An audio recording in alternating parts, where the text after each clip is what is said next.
On the 29th of May, 1453, at some point in the darkness before dawn, a man took off his imperial regalia. He removed the purple cloak. He removed the jeweled crown. He removed the insignia that marked him as the Emperor of the Romans.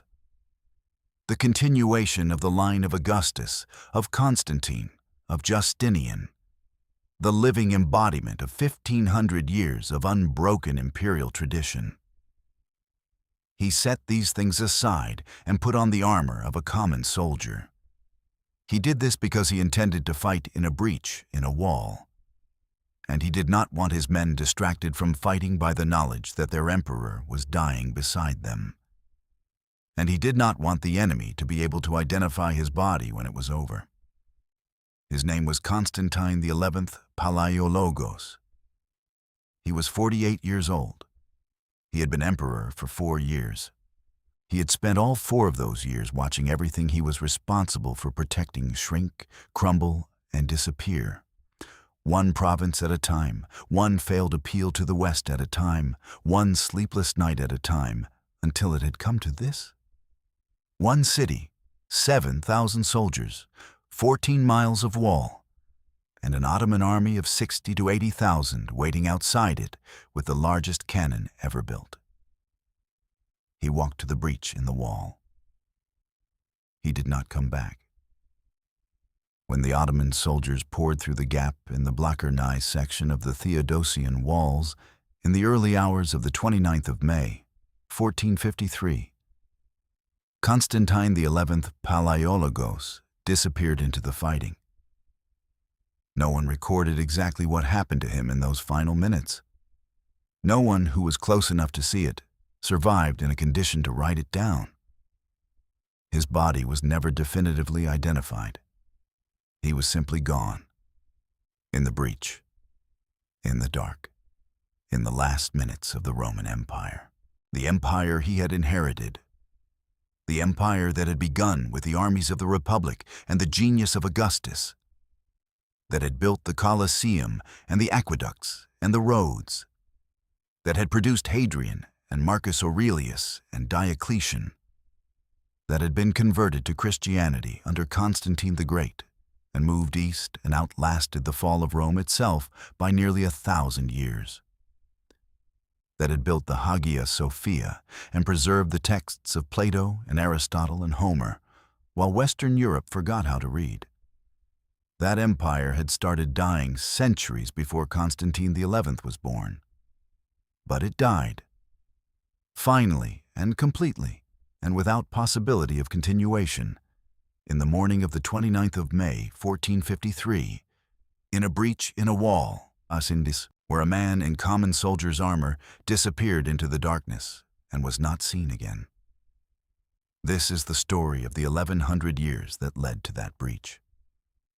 And of the 2 men, one defending, one attacking, who understood, better than anyone else alive, exactly what it meant. To understand Constantinople, you have to understand what it was built to be and what it became over 11 centuries of continuous existence. In 324 AD, the Emperor Constantine the Great had just won the final civil war that had been tearing the Roman Empire apart for a generation, and found himself the sole ruler of the largest political entity in the Western world. He needed a capital. Not Rome.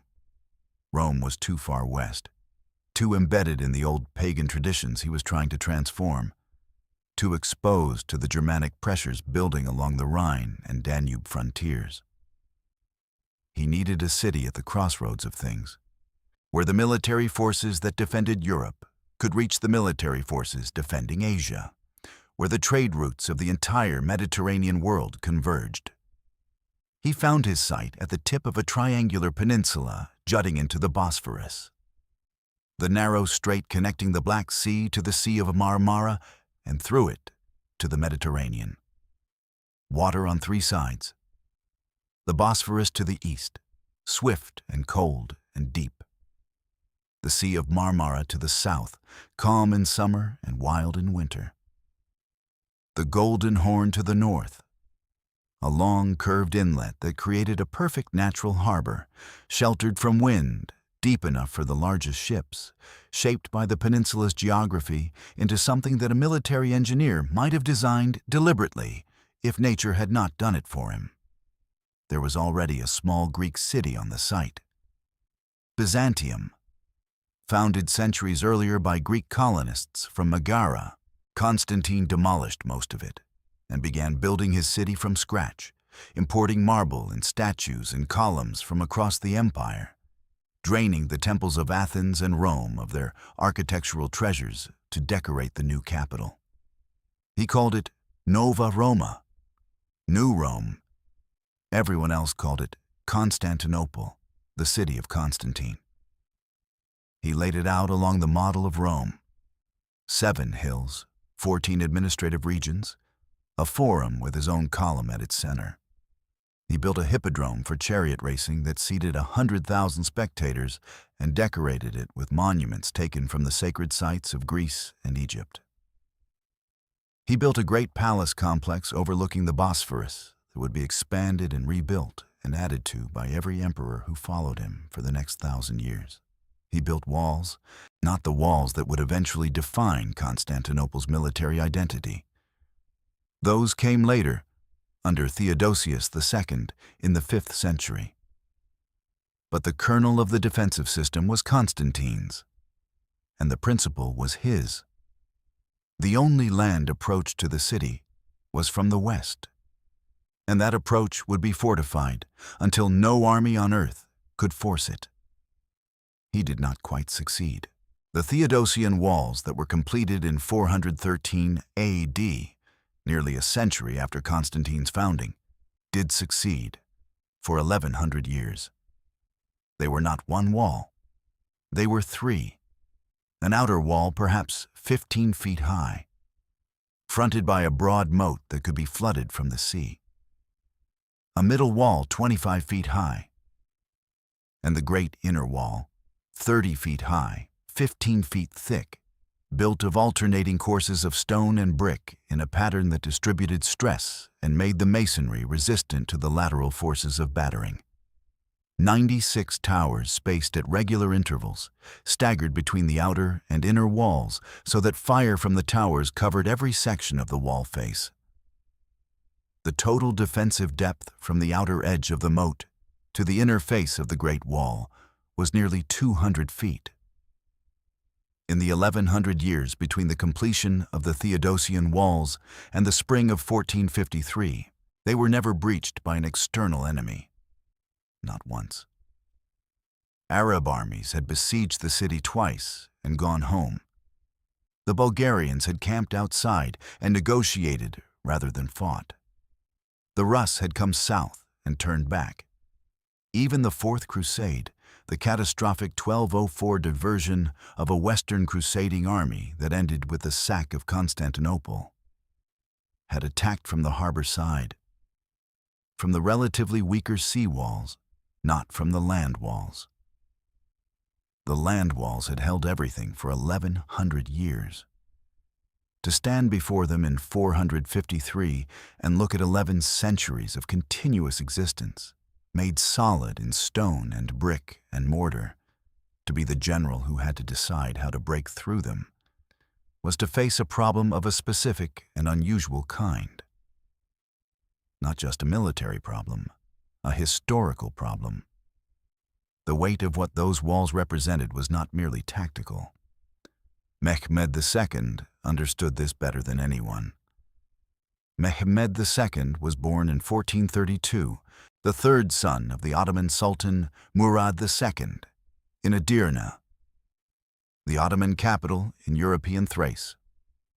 His mother's identity is uncertain in the sources. Ottoman imperial culture was structured so that the mother of a prince occupied a specific institutional role rather than a personal relationship, and the records of Mehmed's childhood are filtered through the formal language of court documentation. What is clear from the sources is that Mehmed was, from childhood, an unusual intellect. He was literate in Turkish, Arabic, and Persian from an early age. He added Greek and Latin as a young man, not the rudimentary functional literacy that many medieval rulers possessed, but genuine reading fluency in languages that allowed him to engage with the classical tradition directly. He read Herodotus and Plutarch, and the histories of Alexander's campaigns in Greek. He read Caesar's commentaries. He had access to maps and geographic texts that gave him a detailed understanding of the physical world his empire occupied and the territories that bordered it. He became sultan for the first time at the age of 12, when his father Murad II attempted to abdicate and retire. The experiment lasted 2 years. The Janissaries, the elite slave soldiers who were the backbone of the Ottoman military and who had their own institutional interests in who sat on the throne, forced Murad back. Mehmed was 12 years old when he watched his father resume the throne from a position of enforced passivity. He was 12 years old when he learned that being sultan meant nothing without the power to remain sultan. He spent the next 7 years, until Murad's death in 1451, preparing for the moment when the throne would be his again, and he would know what to do with it. In those 7 years, while nominally a prince waiting for his inheritance, he thought about Constantinople. He had been thinking about it in some form since he understood what it was. The city had never been out of Ottoman sight since the mid-14th century. Ottoman forces had crossed into Europe in the 1350s, had slowly absorbed the territory around Constantinople, had besieged it once under Bayezid I in the 1390s before Tamerlane's invasion disrupted everything. Constantinople, by the time Mehmed was born, was surrounded on all sides by Ottoman territory. It was not an imperial capital anymore. It was an enclave, a medieval city-state, with an imperial name and an imperial tradition, and by Mehmed's youth, almost nothing else. But the name and the tradition were not nothing. They were, in fact, exactly what Mehmed wanted. He had read about Alexander the Great with the intensity of someone who was not merely interested in history, but was measuring himself against it. Alexander had destroyed the Persian Empire and created a new world order at an age when most men were still learning their trade. Mehmed was constructing a similar ambition in his own mind. Not merely to be a successful sultan in the line of his father and grandfather, but to be the founder of something new, the figure who transformed the Ottoman state into the successor of the greatest empire the ancient world had produced. For that, he needed Constantinople, not merely as a military prize, as a symbol, as the throne of Caesar. When Murad II died in February of 1451, and the messengers rode to find Mehmed with the news, they found him ready. His first act as sultan was to arrange the execution of his infant half-brother. The Ottoman practice, brutal and considered necessary, of eliminating rival claimants. His second was to summon a Hungarian engineer named Orban, who had been working for the Byzantines in Constantinople and had left because they could not pay him adequately. He asked Orban if he could build a cannon large enough to breach the walls of Constantinople. Orban said yes. Mehmed asked how large he could build it. Orban told him. Mehmed told him to build it 4 times larger. The cannon that Orban built in the foundries of Edirne through the winter of 1452 to 1453 was the largest piece of artillery the world had yet produced. It was approximately 27 feet long. Its barrel walls were 8 inches thick. It fired stone balls weighing approximately 1,200 pounds, more than half a ton of carved granite, to a range of over a mile. The bore was so large that a man could crawl into it, and workmen did crawl into it during the casting process to inspect the interior for flaws. When it was fired for the first time, as a test, the sound carried for 14 miles. Women nearby, who had not been warned, reportedly miscarried from the shock. It fired approximately 7 times a day at maximum rate. Loading it required shoveling hundreds of pounds of powder down the barrel with wooden rammers. After firing, the barrel had to be allowed to cool for hours, then washed with oil, before the next round could be loaded without risk of premature detonation. Teams of hundreds of men worked in organized rotation around the piece, and Orban supervised every firing personally, watching the barrel temperature and the stone balls for flaws that might cause a catastrophic failure. The gun cracked before the siege was over. The stress of repeated firing had been too much for even the best 15th century metallurgy, but it fired enough rounds before it cracked to do what Mehmed needed it to do. Moving it from Edirne to Constantinople required 2 months of road preparation. The ground between the two cities was not capable of supporting the weight of the gun and its carriage without significant engineering work. And teams of men preceded the gun's movement to fill holes, reinforce bridges, and lay additional roadbed. 60 oxen pulled the carriage. 200 men walked alongside it to stabilize the load on hills and corners. The journey took 56 days. When it arrived before the walls of Constantinople in the spring of 1453 and was positioned and aimed at the damaged older section of wall in the Blackernai quarter, the Ottoman army had assembled around it. 60 to 80,000 soldiers, janissaries, Anatolian infantry, European cavalry, irregular frontier fighters called Bashi Bazouks, sailors of the fleet, spread across the plain before the land walls and along the shores of the Sea of Marmara to the south and eventually in the Golden Horn to the north. The garrison defending 14 miles of those walls numbered 7,000 men. Of those 7,000, roughly 2,000 were Byzantine Greeks, the remnant of what had once been the Roman army, professionals and levied citizens combined, fighting for the city they had been born in.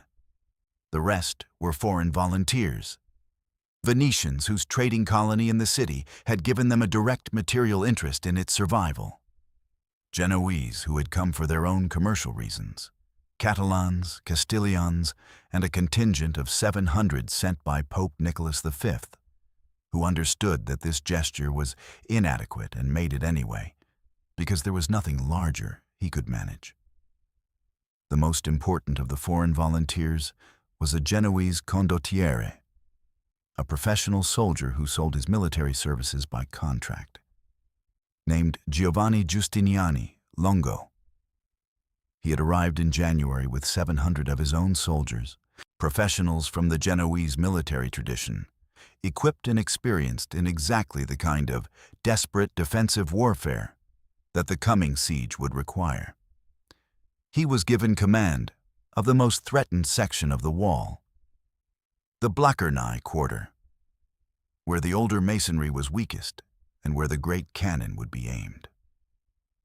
Constantine and Giustiniani between them organized the defense with what they had, which was not enough but was everything that existed.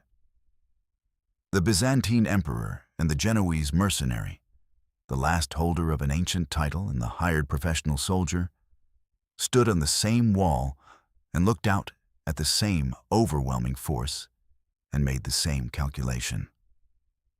They would hold it as long as it could be held.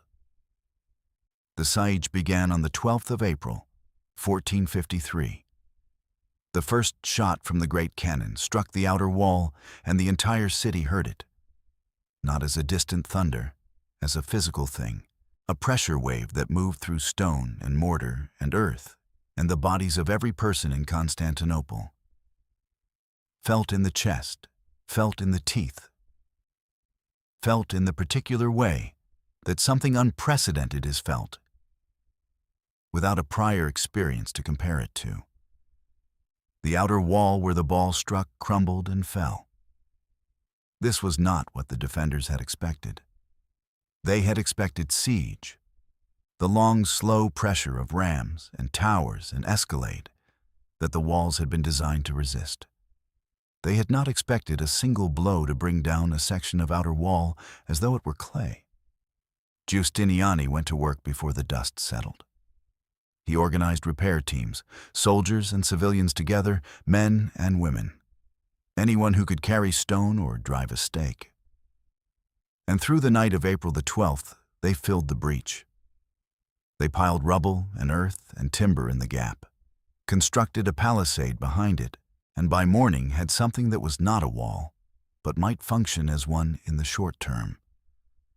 The next morning, the cannon fired again, and the night repair teams went to work again. And the morning after that, the cannon fired again.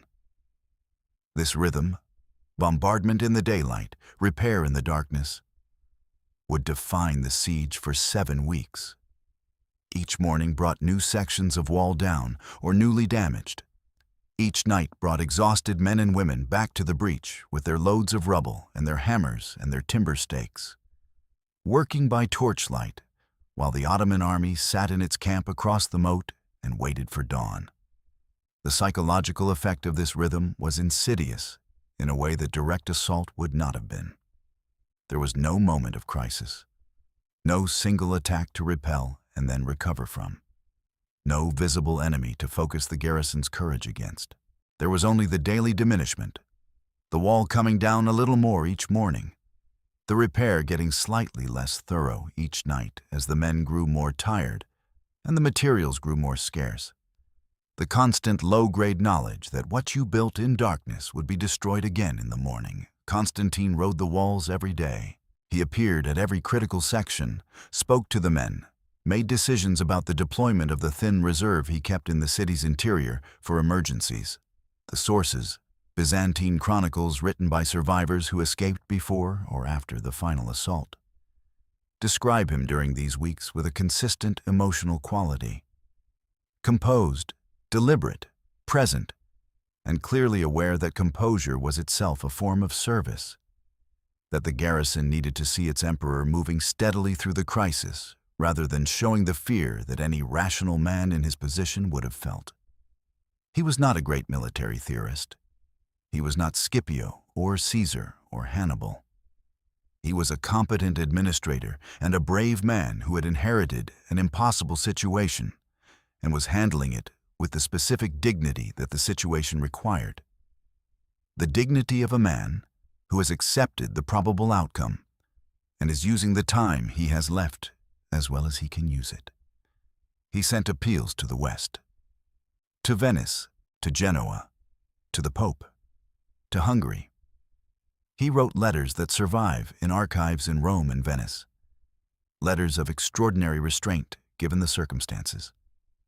Formal, precise, laying out the military situation without histrionics, asking for specific things, ships, soldiers, money. The relief fleet that would signal to Mehmed that Constantinople had allies who were coming and who might make the siege more costly than it was worth. The Venetian Senate debated his appeals at length. The records of those debates survive. The senators understood the situation clearly. They also understood that Venice's commercial relationship with the Ottoman Empire, which had been carefully cultivated over decades and which generated substantial revenue, might survive the fall of Constantinople in a way that it would not survive the expense and the military risk of a major relief expedition. They temporized. They sent a small number of ships, too late and too few. They kept their main fleet at home. The Genoese colony in Galata, across the Golden Horn from Constantinople, maintained an official neutrality. Genoa did not want to provoke Ottoman reprisals against their trading post, while individual Genoese, including Giustiniani, made their own choices to fight. Constantinople held. On the night of April 22nd, the Byzantine defenders on the northern sea walls woke to something they had not expected and had no framework for. The Golden Horn, the curved inlet that formed Constantinople's northern harbor, had been sealed since the siege began by the Great Chain. A massive iron barrier stretched from Constantinople to the Tower of Galata on the opposite shore. The chain was the harbor's primary defense. No Ottoman ship had been able to pass it. And without naval access to the Golden Horn, Mehmed's fleet could not bring its guns to bear on the sea walls from the north. The Byzantine sailors who kept watch on the Golden Horn in the night of April 22nd looked north and saw lights on the water, where there should have been no lights. Ottoman ships. Mehmed had moved his fleet overland. In a single night, a night of extraordinary logistical effort involving thousands of men, hundreds of oxen, enormous wooden cradles and greased rollers, careful planning, and the absolute silence that Mehmed had somehow imposed on the entire operation. He had moved approximately 70 ships from the Bosphorus, over the ridge of hills north of the Golden Horn, and relaunched them in the inlet on the Byzantine side of the chain. The chain was still in place. The chain was simply irrelevant. The garrison woke on the morning of April 23rd to find enemy ships in their harbor. Constantine stood on the sea wall and looked at the Ottoman fleet in the Golden Horn and understood what it meant. He now had to extend the defense to a new axis, the harbor walls to the north, stretching an already desperately thin garrison even thinner. He had to redeploy men from the land wall sections to cover the harbor wall, weakening the defense of the more critical western approach in order to prevent an attack from a direction that had been safe of the night before. He made the redeployment. He strengthened the harbor wall.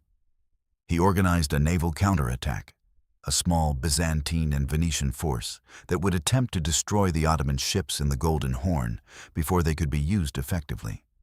The counterattack was discovered before it could be launched. The Ottomans were ready when the Christian ships came in the darkness, and the engagement turned into a disaster rather than a surprise. Several ships were lost. The men captured from those ships were executed in full view of the city walls. Constantine watched from the walls. He ordered the Ottoman prisoners held in the city to be executed in retaliation, an act he may have found distasteful, but that the calculus of deterrence required.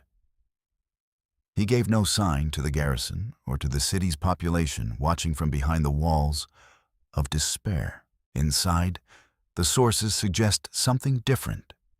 A Venetian ship captain named Giacomo Tetaldi, who survived the siege and later wrote an account of it, describes Constantine in those middle weeks of May as still in command, still deliberate, but bearing the specific weight of a man who has realized that the calculations have all run out, and what remains is simply holding on.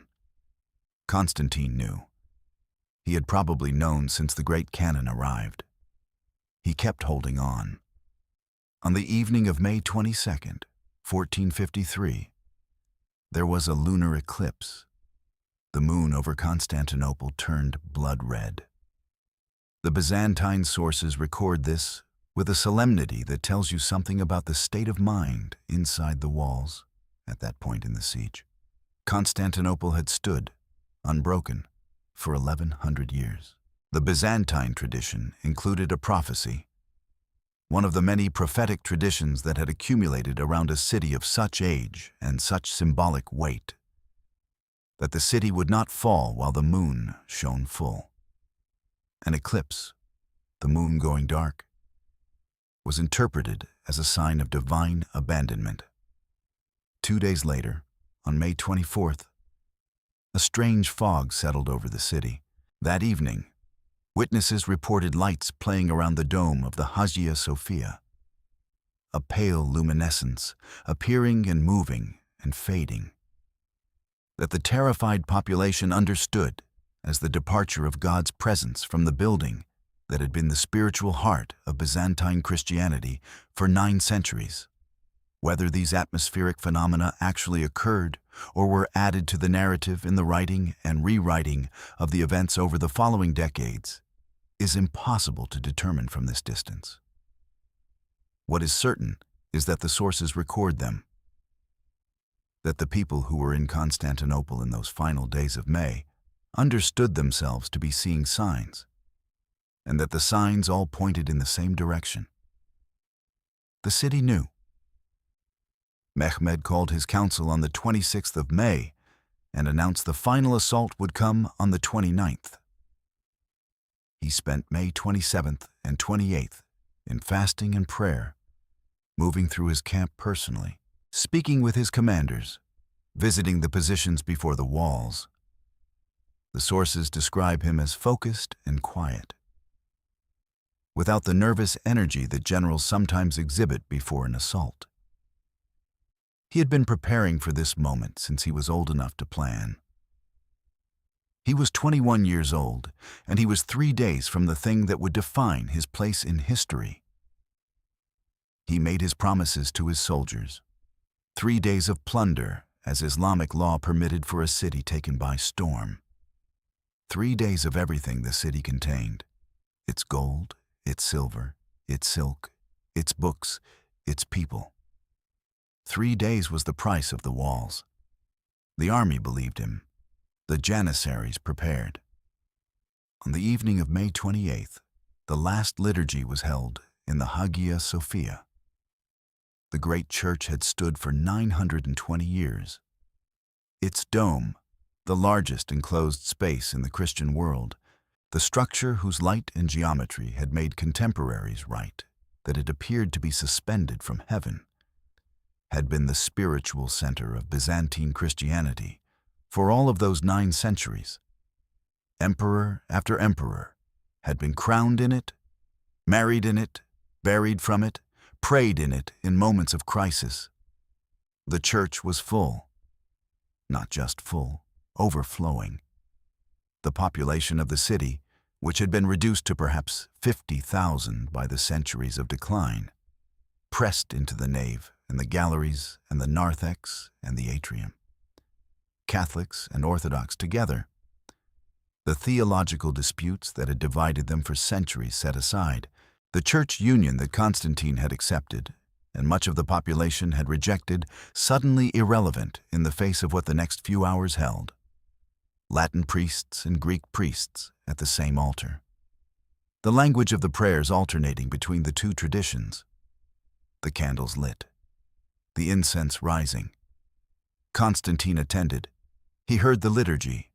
He took communion.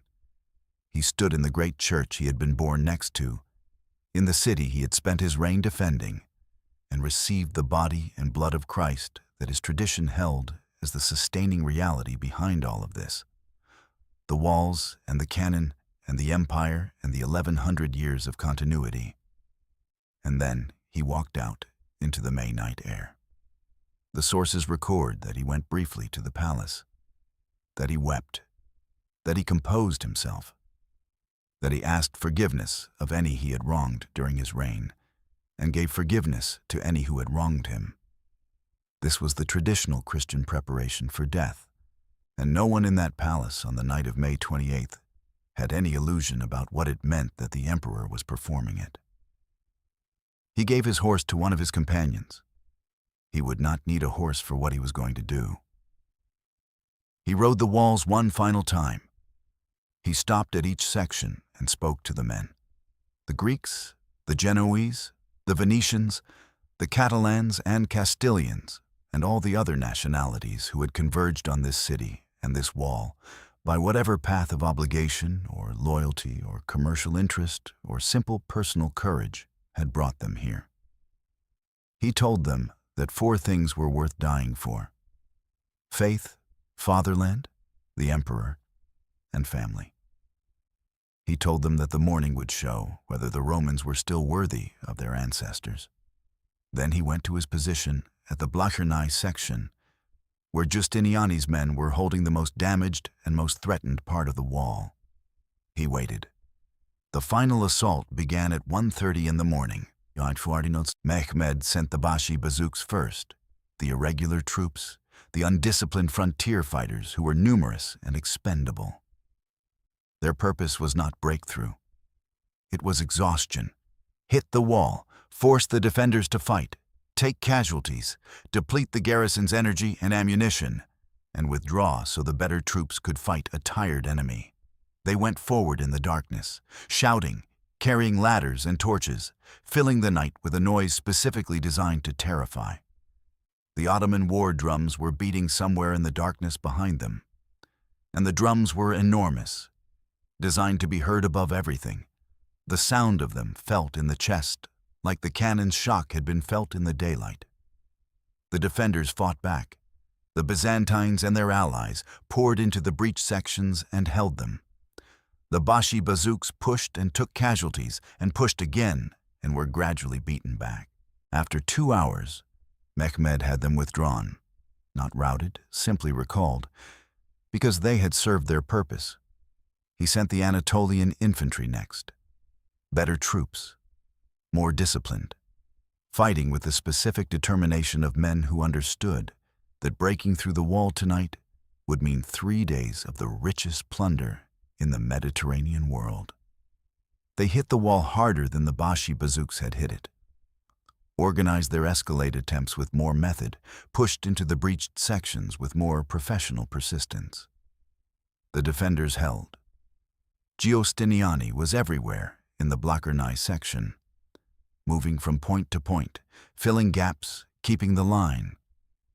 The man had a quality that is very difficult to maintain through 7 weeks of siege and 1 night of assault, which is the ability to make each individual soldier feel that the position can be held for just a little longer, that the situation is bad but not yet catastrophic, that holding on a few more minutes matters. He made them hold on. After another 2 hours, the Anatolians were beaten back as well. It was approaching dawn.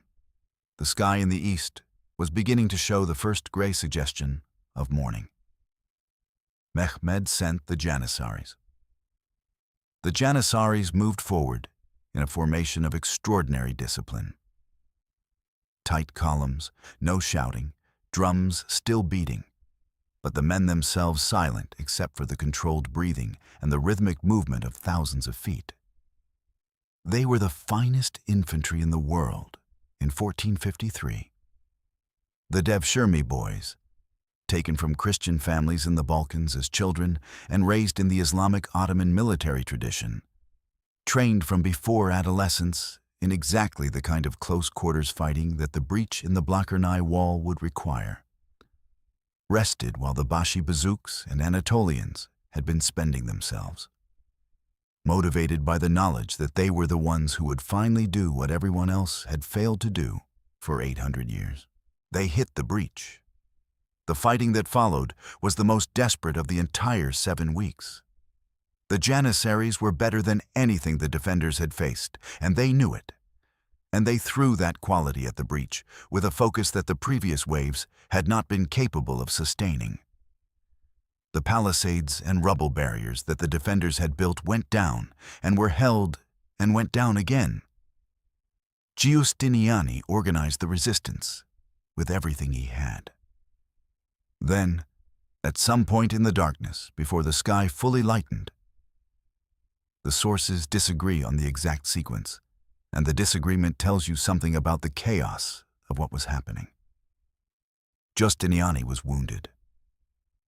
A projectile of some kind, a bullet, an arrow, the sources differ, struck him. The wound was serious enough that he could not continue standing. He called for a key to the gate behind the inner wall so he could be carried to the harbor and to a ship. Constantine rode to him. The sources record their exchange in ways that vary between accounts, but the substance is consistent. Constantine begged Giustiniani to stay, or at least to hold on until dawn, until the crisis passed or didn't. Giustiniani, in pain, losing blood, said he needed to go. He was carried through the gate on a stretcher. The men who saw him go did not know whether the wound was fatal or merely serious. What they knew was that the man who had organized their resistance, who had been at every breach for 7 weeks, who had been the visible and present assurance that the line could be held, that man was being carried away. The discipline fractured. Not immediately, not completely, but enough. Men at the edges of the breach began looking toward the harbor gate, toward the ships that could still get out. The specific coherence that Giustiniani had maintained through weeks of impossible work began to dissolve in the way that these things dissolve. Not with a single decision, but with 1,000 simultaneous small ones. Each individual soldier making the private calculation that has always competed with the public obligation. Constantine saw it happening. He rode into the breach, not as a commander directing from horseback.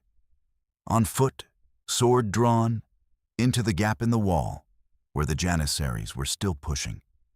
The Emperor of Rome, stripped of his insignia, indistinguishable from the men fighting around him, in the dark and the dust and the blood and the breaking dawn.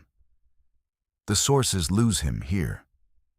The accounts that survive are written by people who were not in the breach, who were on the harbor walls or in the city or on ships or in the Ottoman camp.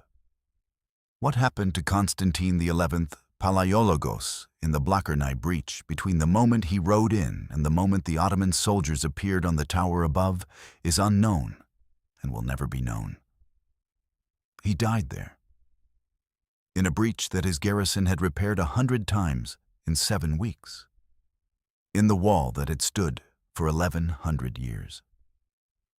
In the dark before the dawn of the 29th of May, 1453, fighting as a common soldier in the breach of the city he had been born in, the last Roman emperor. At approximately dawn, on the 29th of May, Ottoman soldiers appeared on the towers above the Blachernae section. A small group of Janissaries had found a small door, the Kerkoporta, a postern gate in the outer wall that had been used for sorties and had been left unlocked in the confusion of the night's fighting, and had slipped through it and gotten behind the wall.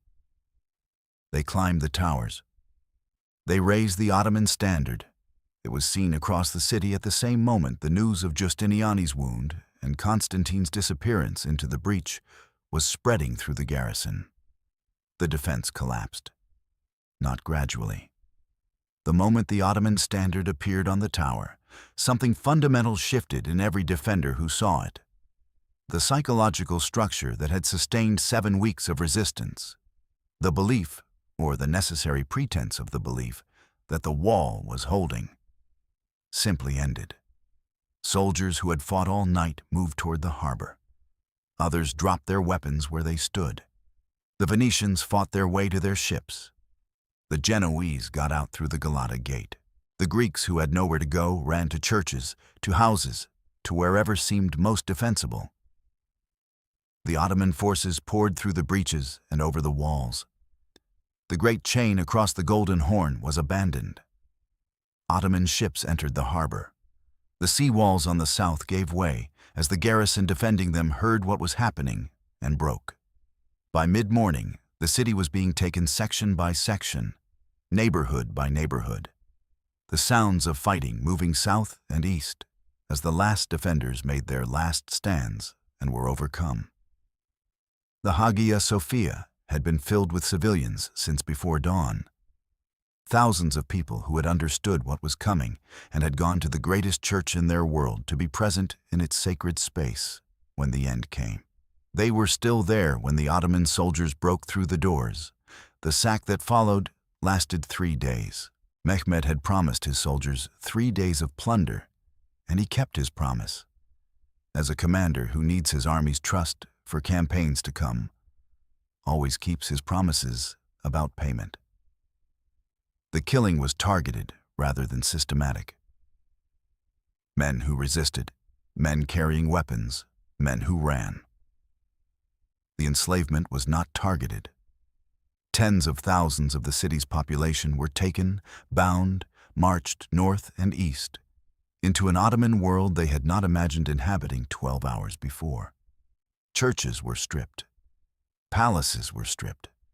Libraries were ransacked, some of their contents taken as prizes, some destroyed in the casual violence of soldiers who could not read the manuscripts they were handling. the statues and columns and ancient bronzes that Constantine the Great had taken from the temples of Greece to decorate his new city, and that had stood in the hippodrome and the forums for 1100 years, were melted down or taken away. On the afternoon of the 29th of May, Mehmed entered the city. He was 21 years old. He rode on a white horse, surrounded by his household cavalry, dressed in full imperial regalia, the robes and the turban and the jeweled accoutrements of the Ottoman sultan. He rode through the Adrianople Gate, the great ceremonial entrance in the land walls, and into the city that no Ottoman army had ever entered before him. What he saw as he rode through the streets of Constantinople in the afternoon of May 29th has to be reconstructed from sources written after the fact, by men who were not there or who were there and wrote about it years later with the specific retrospective clarity of people processing a moment of enormous historical weight. The streets were not empty, but they were not as full as a living city would be. Bodies in some places, mostly male, mostly those who had resisted or been in the wrong place at the wrong moment. In other places, the stunned faces of survivors watching the man on the white horse who was now their sovereign pass through streets that had been their world for their entire lives. The smoke of fires that had started during the fighting and been contained or left to burn out. The sounds of the sack still ongoing in the neighborhoods he had not yet ridden through. Mehmed rode through it with the composure of a man who had been thinking about this moment for years and was experiencing it exactly as he had imagined it. The sources agree that he was not exultant in the ordinary way of conquerors, not shouting, not theatrical in his celebration. Quiet, absorbing. He rode to the Hagia Sophia. He dismounted at the steps, the same marble steps that had been worn smooth by the feet of 1100 years of Byzantine worshippers. He bent down and picked up a handful of earth and poured it over his head. The gesture was Islamic, a sign of humility before God, a formal acknowledgement that the victory was God's and not his own. It was also, for anyone watching who understood the gesture's context in that specific place, something more than Islamic humility. It was the recognition that the weight of what he had just accomplished was greater than a man could carry upright. He walked inside. The Hagia Sophia that Mehmed walked into on the afternoon of May 29th, 1453, was the same church that had been built by Justinian in 537. Modified in the centuries since, damaged and repaired and added to. But the same enormous space, the same dome, the same play of light through the windows in the drum that Procopius had described in the 6th century as making the dome appear to be suspended from heaven by a golden chain. The mosaics were still on the walls. The golden cross still stood at the altar. The smell of 9 centuries of incense was in the stone. The last liturgy had been held there 12 hours ago, and the last emperor had taken communion there 12 hours ago. And now the man on the white horse stood in the nave and looked up at the dome, and felt something that the sources describe variously as awe, as melancholy, and as the specific weight of historical consciousness in a man who had been carrying the awareness of this moment for years. A soldier nearby was trying to pry marble paving stones from the floor. Mehmed struck him. He told his officers that the plunder was for the soldiers. The buildings were his. He ordered a Muslim cleric to ascend the pulpit and proclaim the Islamic profession of faith, the Shahada, from the highest point of the structure, marking the transformation of the space from Christian cathedral to mosque. He stood in the nave and looked up at the dome. The golden light fell through the windows of the drum in the way it had always fallen. The same light that had illuminated Byzantine emperors at their coronations, that had fallen on the faces of the crowds at the last liturgy 12 hours before. The light had not changed. The dome had not changed. The stone and the marble and the mosaic gold had not changed. Only the man standing beneath it. In the days after the conquest, Mehmed began doing what he had always known he would need to do. He stopped the sack early, not on the third day as he had promised, but after a day and a half, because he was looking at what 3 days of plunder was doing to the city he intended to make his capital, and he did not want what remained of it destroyed. He issued orders protecting buildings.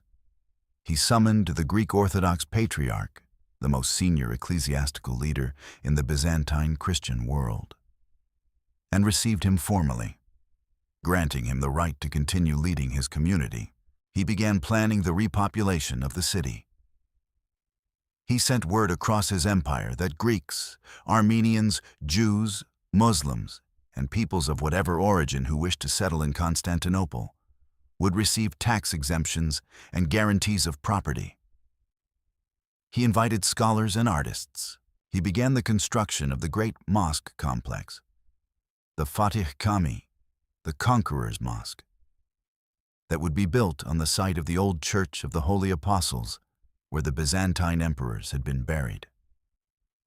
He took the title, Kaiser-i-Rum, Caesar of Rome. He meant it, not as an empty honorific or a propaganda claim, but as a statement of genuine political and historical identity. He had studied Rome. He had read the histories. He understood that the Ottoman Empire he had inherited was, by the standards of the ancient world, a new thing. Powerful, dynamic, but without the depth of historical legitimacy that came from ruling from the city that had been the center of the world for 1,500 years. Constantinople changed that.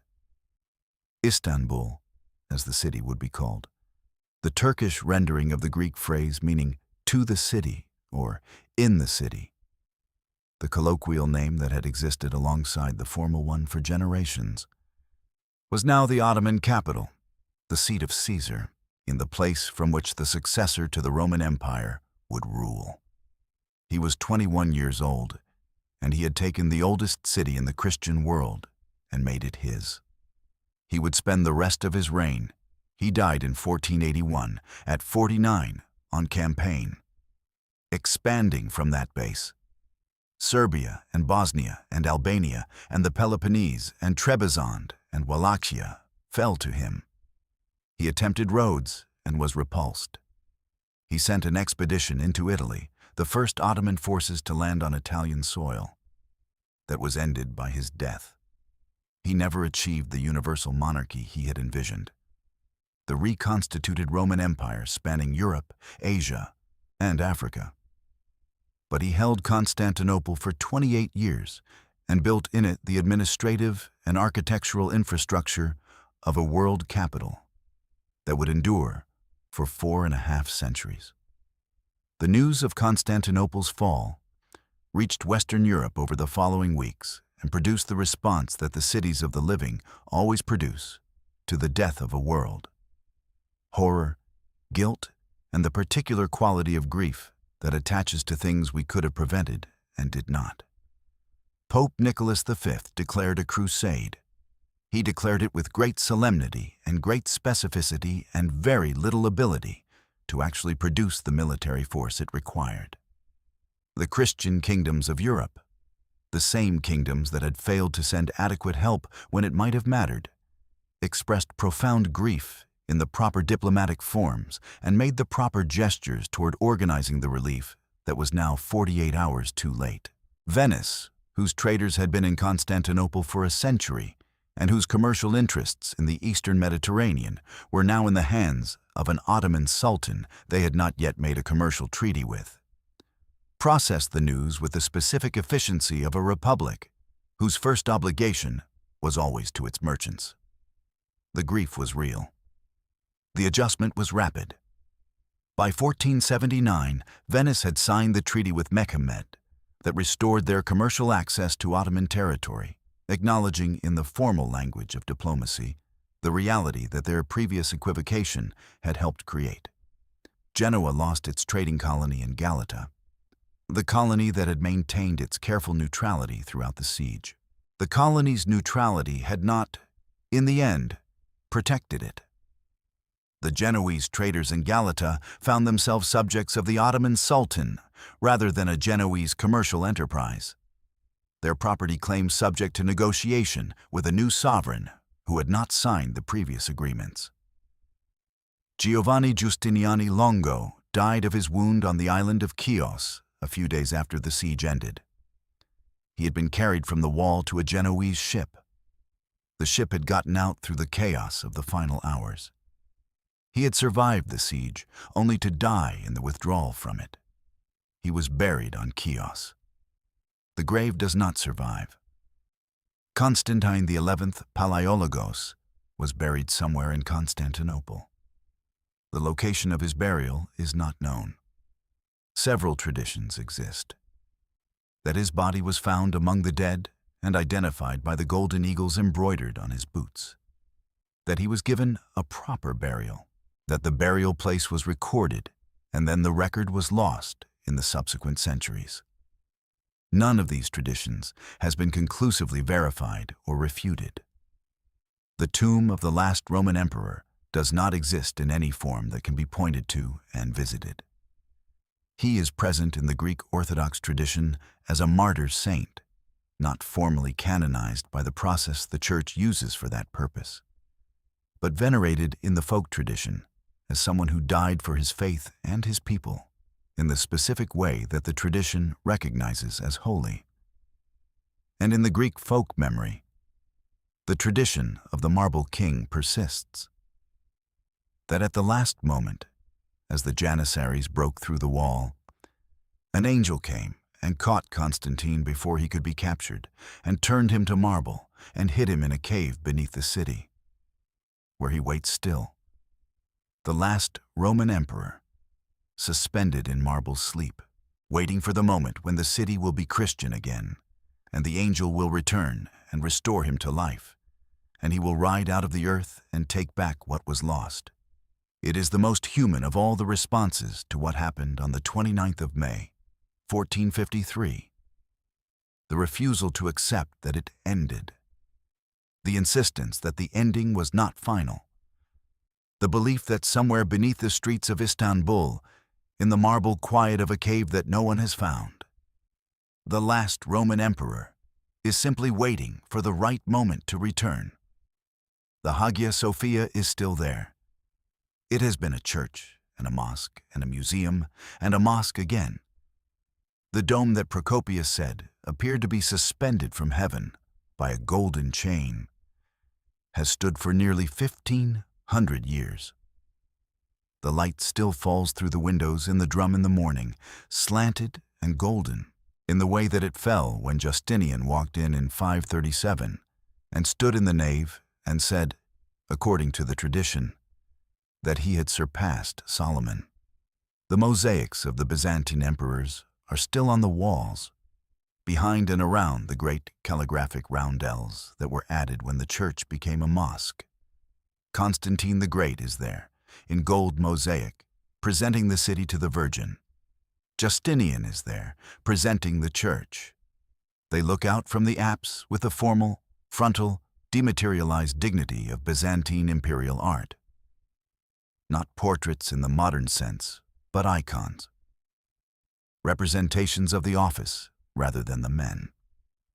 The last emperor is not there. He did not live long enough to be commemorated in mosaic. He ruled for 4 years and spent them all in the process of losing what could not be held against the force that was coming. He chose to die in the breach rather than on a ship, or in exile, or in an Ottoman prison, where he might have been kept alive as a useful political asset. He chose to fight as a common soldier rather than as an emperor, stripping away the insignia that separated him from the men he was dying alongside. He chose, in the specific way that people choose at moments when everything has run out and only character is left, to be what the tradition he represented had always required its holders to be. The Romans had a word for it: virtus. It does not translate cleanly. The standard rendering of virtue loses too much of the physical and martial content. It was the quality of a man who did what was required of him at the highest level of difficulty, without complaint, without retreat, until it was no longer possible to do it. Constantine had virtues in the oldest Roman sense. The empire he embodied had been dying for centuries. The city had been contracting since the Arab conquests of the 7th century, since the Fourth Crusade stripped it in 1204, since the Ottoman expansion had slowly swallowed every province that had once fed and defended it.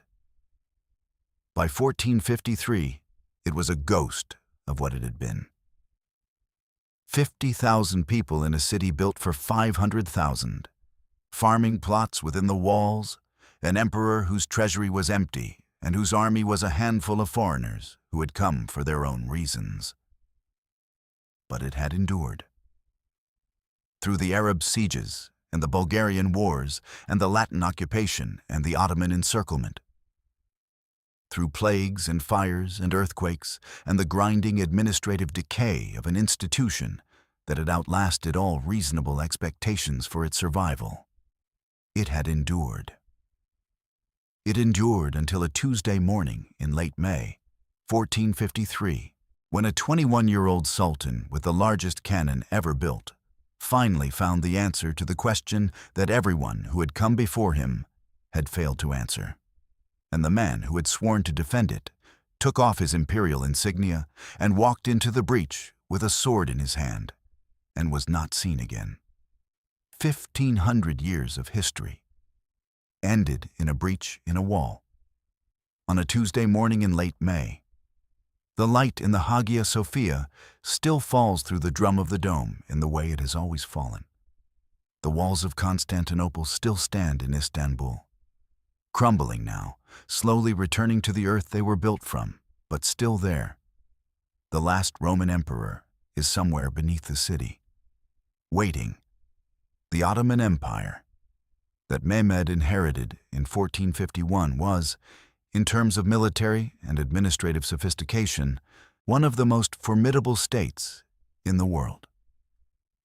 But it lacked something that Mehmed understood it needed: the specific historical legitimacy that came from ruling the city that had been the center of the civilized world for 1,500 years.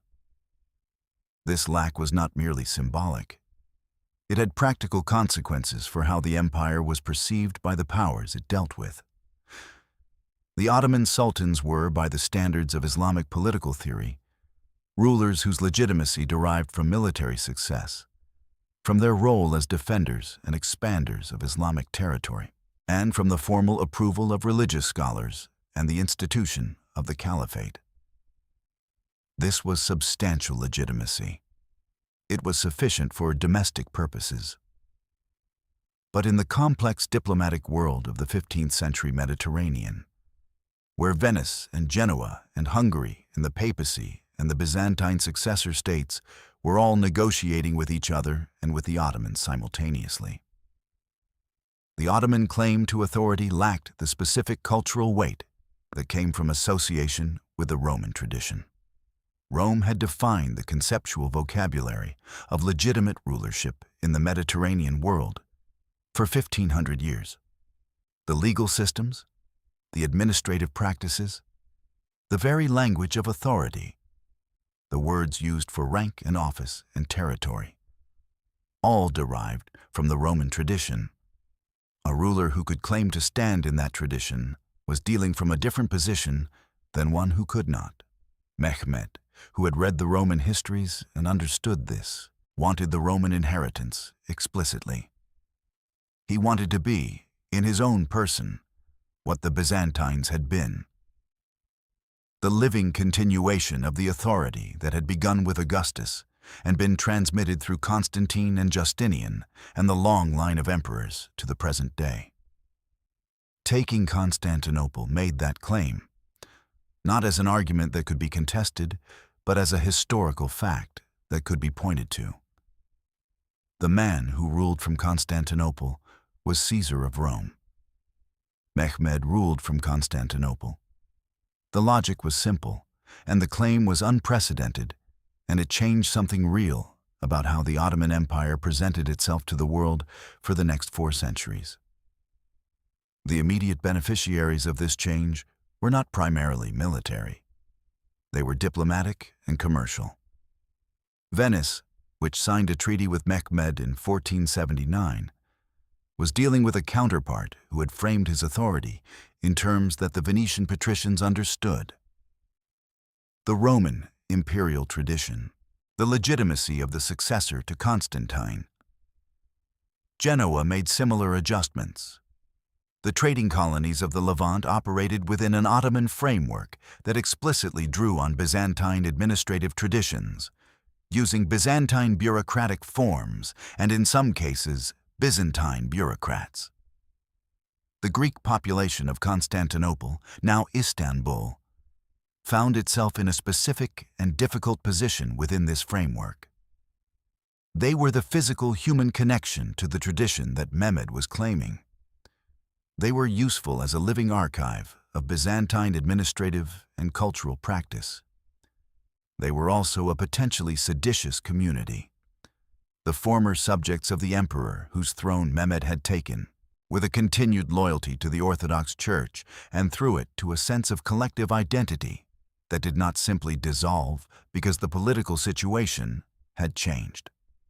Mehmed's solution was the millet system, the formal organization of non-Muslim subject communities as autonomous self-governing units under their own religious leaders, responsible for their own internal affairs and civil matters, paying a specific tax in exchange for the protection of their religious practice and communal life.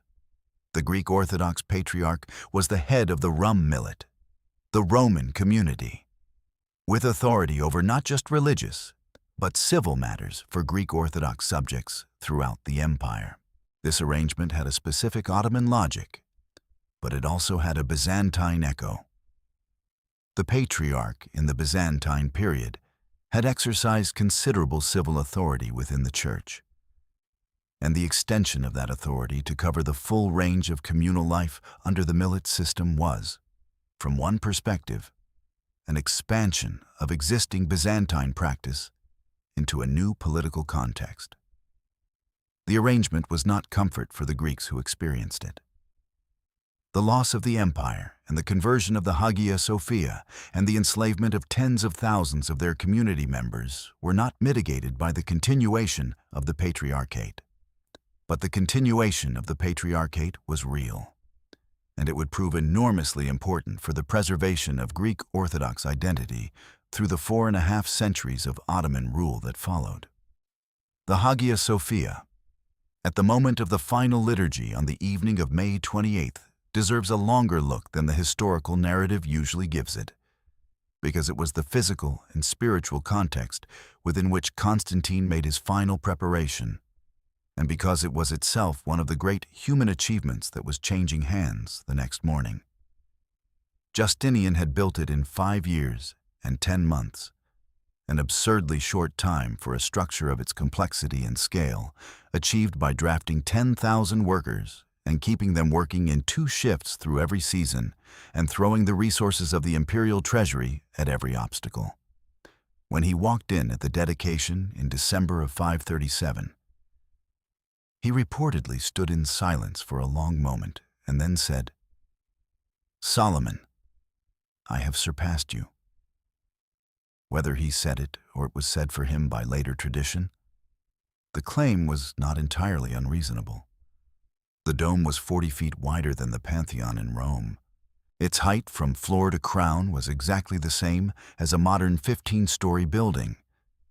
It rested not on a drum, the standard solution for a dome, but on 4 great triangular pendentives that transferred the dome's weight to 4 massive piers hidden in the walls, creating the illusion of a dome, floating free of any visible support.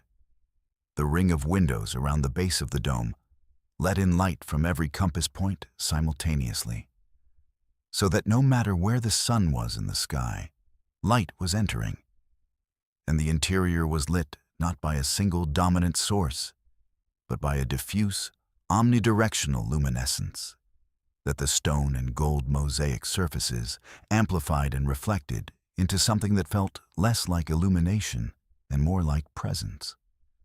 9 centuries of incense had saturated the walls. 9 centuries of liturgy had worn the marble floors in the pattern of the congregation's movement.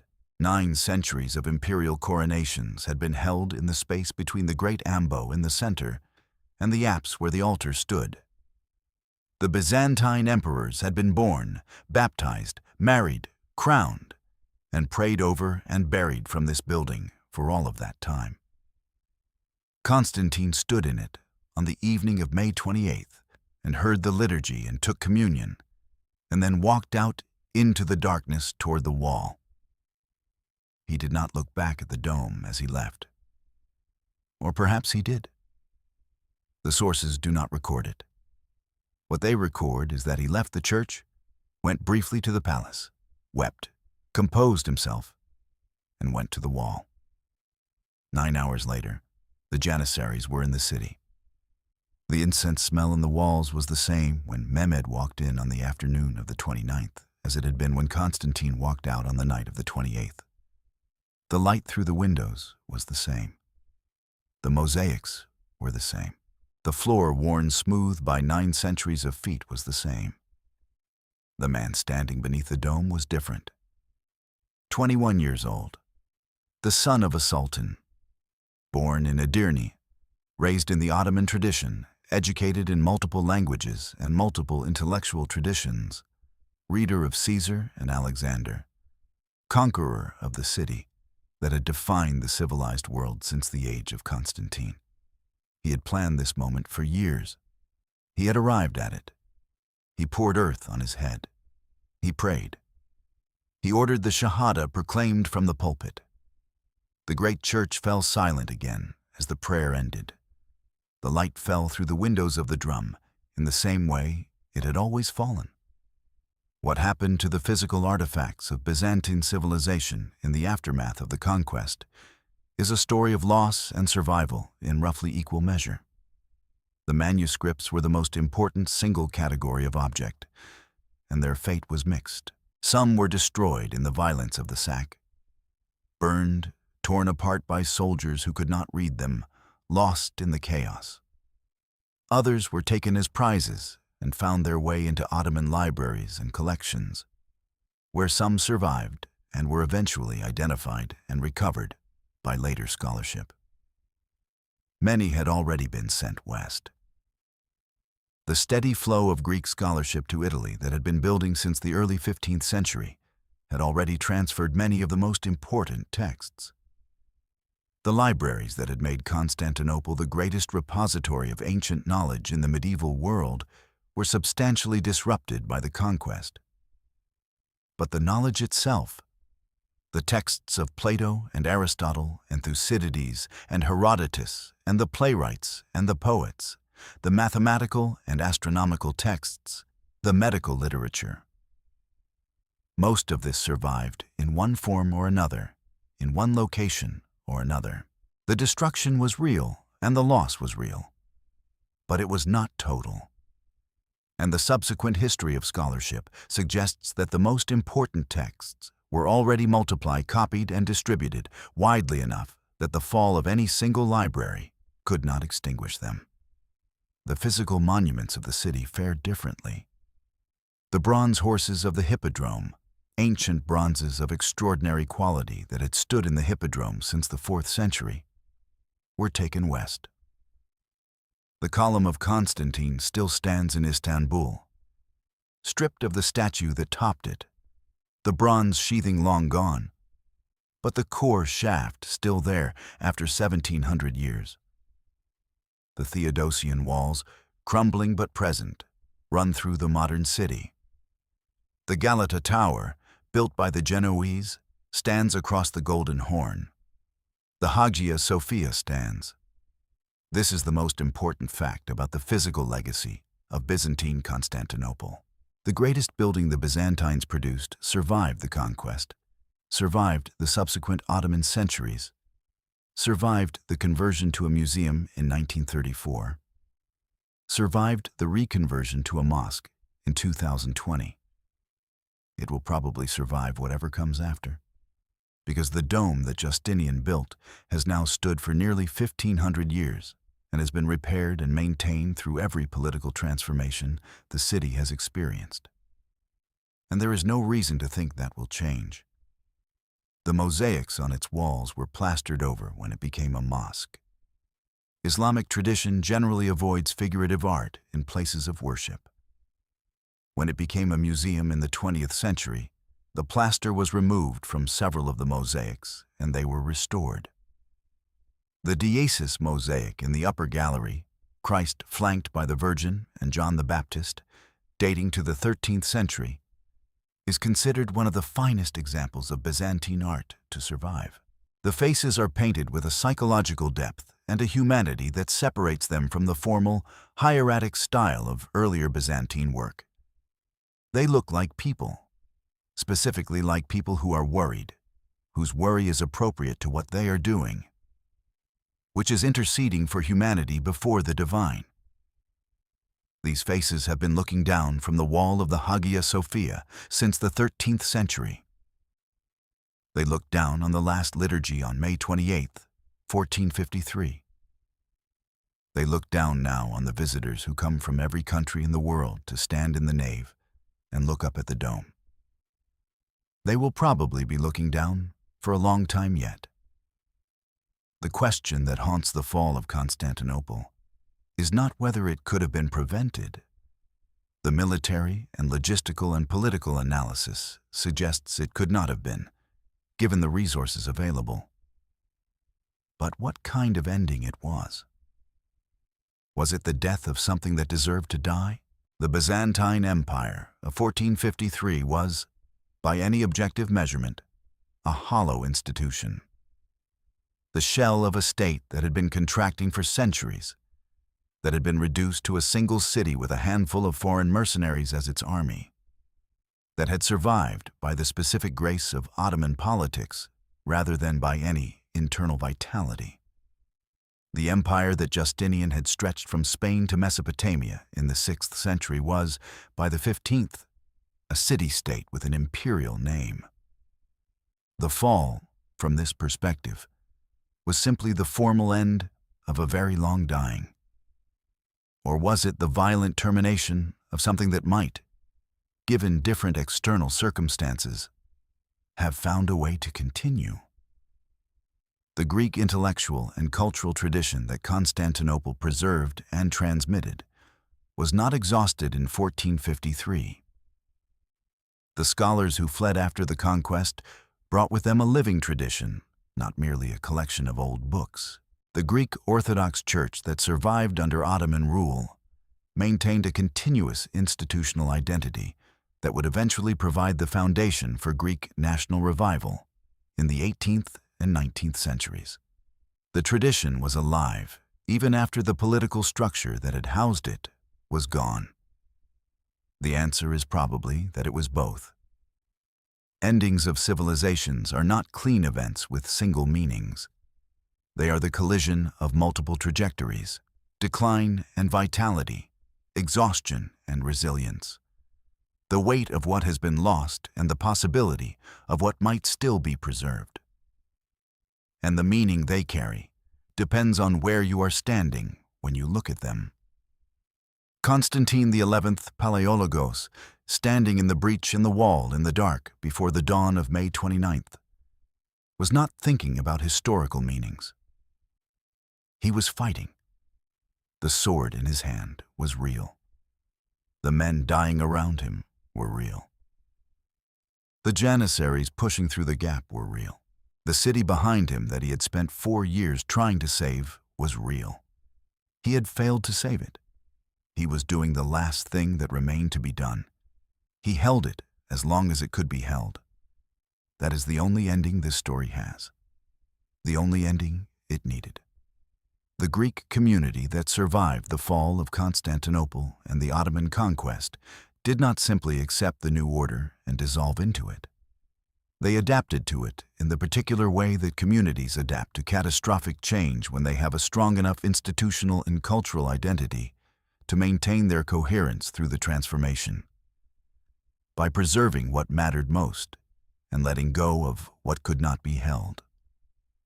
What mattered most was the faith and the language, and the sense of continuity with the civilization that had been centered in that city for 1100 years.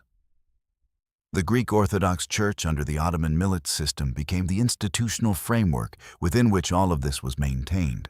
The Patriarch was the civil and religious leader of the Greek community throughout the empire, not just in Istanbul, but in every city where Greek Orthodox Christians lived under Ottoman rule, from the Balkans to Anatolia to Egypt and beyond. The Church administered education, marriage and divorce, inheritance, and the full range of communal civil life. It maintained the Greek language as the language of liturgy and record-keeping and intellectual life. It preserved the calendar, the feast days, the rituals, the specific texture of a civilization that the political transformation had displaced from its original home, but could not destroy. The Greek merchants who operated within the Ottoman commercial framework, men whose families had been the commercial backbone of Constantinople and who adapted their commercial networks to the new political reality, became, over the following centuries, some of the most important economic actors in the Ottoman Empire. Greek-speaking Phanariots, named for the Phanar district of Istanbul where the Patriarchate was located, served as Ottoman diplomats and translators and administrators, occupying positions that required the specific combination of Greek, Turkish, and Western language skills that their cultural position made them uniquely capable of filling. They were not free. They were subject to a political authority that could, and sometimes did, exercise that authority against them in violent ways. They paid the poll tax. They were subject to restrictions on the building of new churches and on public religious expression. They lived with the knowledge that the city that had been the center of their civilization was now the capital of an Islamic empire, and that the Hagia Sophia that had been their church was now a mosque. But they were there. They survived. The tradition survived, and 4 centuries later, when the Greek national awakening of the late 18th and early 19th centuries produced the Greek War of Independence and the emergence of the modern Greek state, it was the tradition preserved in the Ottoman millet, in the church, in the schools, in the merchant families, in the memory of what Constantinople had been, that provided the cultural foundation for the new national identity. The Byzantine Empire had ended in 1453. Greece had not ended. The thread was thinner than it had been, more fragile, maintained through different institutional forms. But it held. Mehmed the Conqueror died on May 3, 1481. He was on campaign, headed, the sources suggest, toward either Egypt or Rhodes, or possibly both. The ambition of the universal monarchy that he had been pursuing since he took Constantinople 28 years before still driving him forward at the age of 49. He died in his camp at Gebze in Anatolia. The cause uncertain. His physician said it was a stomach ailment. But the speed of his death and the political circumstances led immediately to rumors of poison that have never been definitively resolved. He left behind an empire that was, by any measurement, the most powerful political entity in the Mediterranean world. He had expanded it in every direction from the base that the conquest of Constantinople had given him. He had consolidated Ottoman control of southeastern Europe. He had ended the last fragments of the Byzantine world, Trebizond, the Despotate of Morea, the other small successor states that had clung to existence after the Fourth Crusade dispersed the Byzantine Empire. He had destroyed the Genoese commercial empire in the Black Sea. He had taken Otranto in Italy. Ottoman forces had held Italian soil briefly and had been withdrawn only because of his death. He was buried in Istanbul.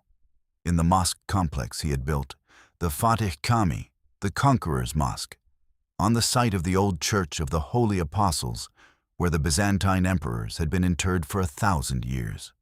Whether this choice of site was deliberate symbolism or simple practical availability of a prominent hilltop location is debated. It was certainly noticed. The tomb of Mehmed the Conqueror in Istanbul is still visited by hundreds of thousands of people every year. It is a place of pilgrimage for Turkish Muslims.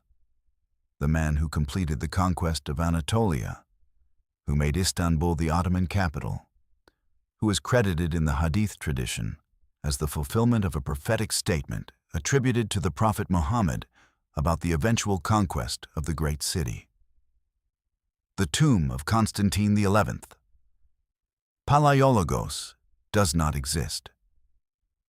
This asymmetry, the conqueror in his golden tomb visited by pilgrims, the defender's bones lost somewhere in the city he died defending, is itself a kind of historical statement about the difference between what winning and losing mean at the scale of civilizations. The winner gets the monument. The loser gets the legend. Constantine gets the marble king. The legend says he is still there, beneath the streets of Istanbul, suspended in marble, waiting for the angel to restore him. The legend has persisted for 5.5 centuries, passed down through generations of Greeks who never accepted that the ending was final. It is the most human of all responses to what happened on May 29th, 1453. It is also, in a specific and non-supernatural sense, true. Not literally true. Constantine XI Palaiologos died in the breach, and his bones are somewhere in the earth of Istanbul and have been there for 5.5 centuries without any angel appearing to restore him. That is the literal truth, and it is not in question. But the civilization he was defending did not die with him. The faith, the language, the sense of historical continuity, the things that he was willing to die for rather than surrender, survived. They survived in the Greek Orthodox Church under Ottoman rule. They survived in the Greek schools and the merchant families and the memory of what Constantinople had been. They survived in the consciousness of a people who maintained their identity through 4 centuries of political subjugation and who emerged from those 4 centuries still knowing who they were. Constantine is still there in the sense that what he defended is still there. Not the empire. That ended in the breach. But the civilization that the empire had housed and transmitted and preserved. The 1,500 years of accumulated human meaning that the walls and the Hagia Sophia and the libraries had embodied. That persisted, changed, diminished, preserved through different institutional forms, but alive. The marble king is waiting for the right moment. Perhaps the right moment is understanding what he was actually defending and how much of it survived. The 29th of May, 1453 is still observed. In Greece and among Greek communities around the world, it is a day of mourning, the national day of grief, the anniversary of the loss that defined Greek identity for 4 centuries, and whose shadow still falls across the Greek relationship with Turkey. Services are held in churches. The Byzantine hymns that were sung in the Hagia Sophia on the last night are sung in Orthodox churches on the anniversary. In Turkey, it is a day of celebration, Fethi Günü, the day of conquest, marked with particular intensity in Istanbul, with ceremonies at the old walls and at the Hagia Sophia and at the tomb of Mehmed the Conqueror.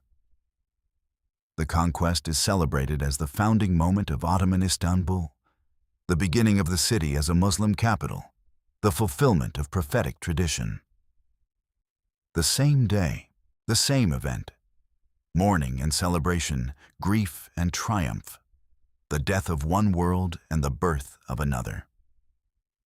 Both responses are real. Both are legitimate. The fall of Constantinople was simultaneously the worst thing that had happened to Greek civilization in 1,000 years, and one of the greatest military and political achievements in Ottoman history. It was the death of the Roman Empire and the coronation of its successor. It was the destruction of a tradition and the preservation of a tradition by the very force that destroyed its institutional housing. You cannot understand it from one side only.